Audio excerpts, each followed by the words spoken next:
So hello everyone and welcome back to my Murloc RPG 2. So the game did actually freeze for good and I actually had to play the game again up until this point. The last save I did was only level 7, so like 5 minutes back here. Anyway, so I went and bought some keys and you might realize that I have a different weapon. Yeah, that's because I actually came here with like one key left while I was like catching up again, and I found a chest, and the very first chest I opened had something good in it, and it was a 2-stone sledgehammer. 10 to 20. I think the last one I had, last weapon I had before this was like 4-9 or something. 4-9. Also has 1 strength, 1 stamina, so if you can find some other stuff when it comes to like armor as well. I don't actually quite know all the stuff that can drop from here. So we're seeing all the great stuff that we can getting from these chests. Oh, actually that's a good buff. I want some buffs for the boss that's coming up. Well, the boss will ultimately come down to RNG anyway. So I'll be pleased with that. It's sadly a pretty stupid boss, but most cases the boss just does something stupid and dies. So at least for the most part he's not that bad. But that doesn't mean you're safe from any stupid shenanigans. Like there's always a chance that he could do something stupid and you just... But he shouldn't. Should. Something to... So with this weapon these guys just fucking melt.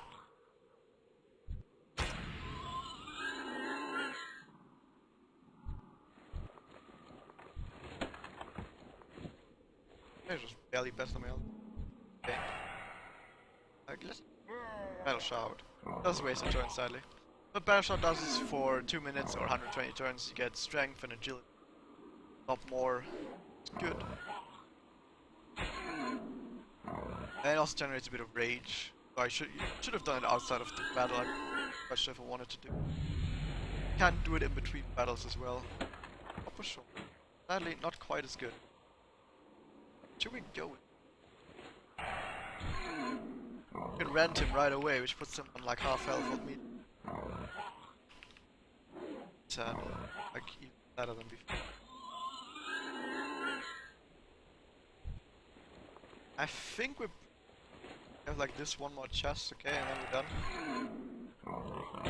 I know I can get another ability at level 15, but that's, as I told you last time, is Slam, which is absolutely god awful. And it's not even a damage gain. If you use this ability, it's a strict damage loss over regular attacks even. So if this guy, and then I think the next screen should be the boss. Oh wow, we destroyed. Does have a lot of rage. We can... That's the boss. So we're just gonna quickly do this and that. Not only heal up, but to get the buffs as well. We have Battle Shout, and we're gonna save this guy. And this guy says, guards, get him! He says guards as in plural, but there's only actually one guard. I know, it's a bit awkward.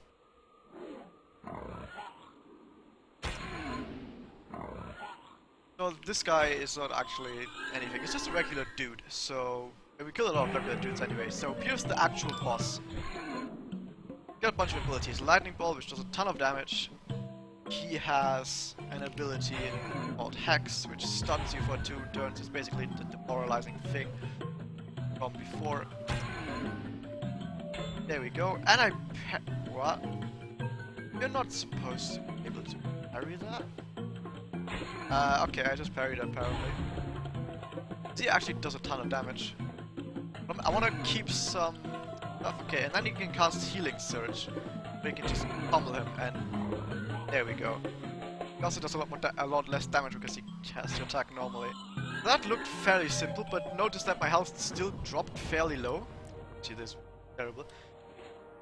The thing about this guy is he can start casting Healing Surge, and then he can, no, not that way. He can Hex you, and then cast Healing Surge.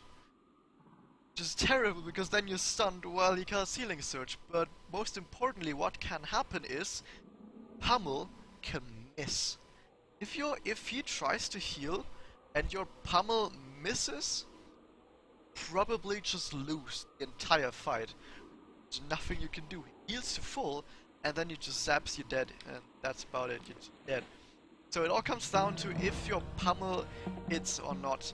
And he can also do something like start off the fight with Hex, Lightning Bolt, and suddenly you're almost on like half health. So he can burst you pretty hard as well if he wants to. Most of the time he does something stupid and then just dies. So we've done that. And I think we just talked to this guy. And now we finally get to continue our search. And in order to continue our search, we need to find a goblin who's on the very eastern edge of this entire thing. And we're gonna go get there. Once again, we're gonna get the help of the goblins. I don't know why goblins would help.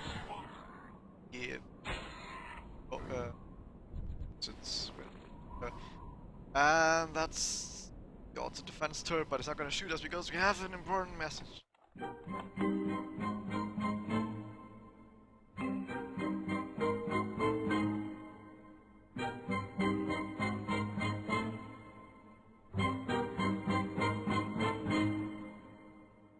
Can I help you with something?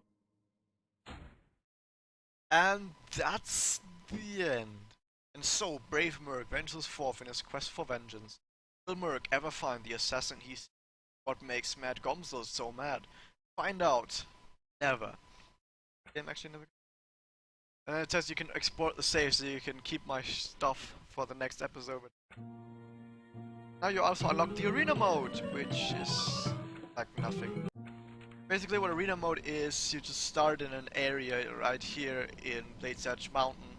And you go and fight some boars or levels, and then if you think you're strong enough you can go into the arena and fight big enemies. But the thing is, you have to fight boars for a really fucking long time for each of the opponents to get these specific levels and equipment. So you're just sitting there fucking killing boars over and over and over again, get the levels. And you fight like one more fight, and then you have to go and level again. And there's some fights later on that are like RNG and stuff. And like you just go in here and there's, right, for example, against the second super boar. So I guess this is in order to actually even have a chance to like go out and go to like level 5 and some stuff, buy some shit and something. And then in the very end there's like this super dog that kills you after like 10 turns or something, and he has like 9,000 HP or something. Fucking stupid, and you have to like stun lock him so you can actually kill him, and it's super stupid and boring. So I'm not gonna be wasting my time with this thing too much. Let's just end on the good note of that campaign that story. So that was Murloc RPG 2. Next up, we're probably gonna do maybe like some Let's Talk Idle, throw some of those in because I have like 3 of them lined up, and then we're gonna go ahead with Final Fantasy 2. So, if you're interested in that, throw me a subscription. Till then, see you guys then.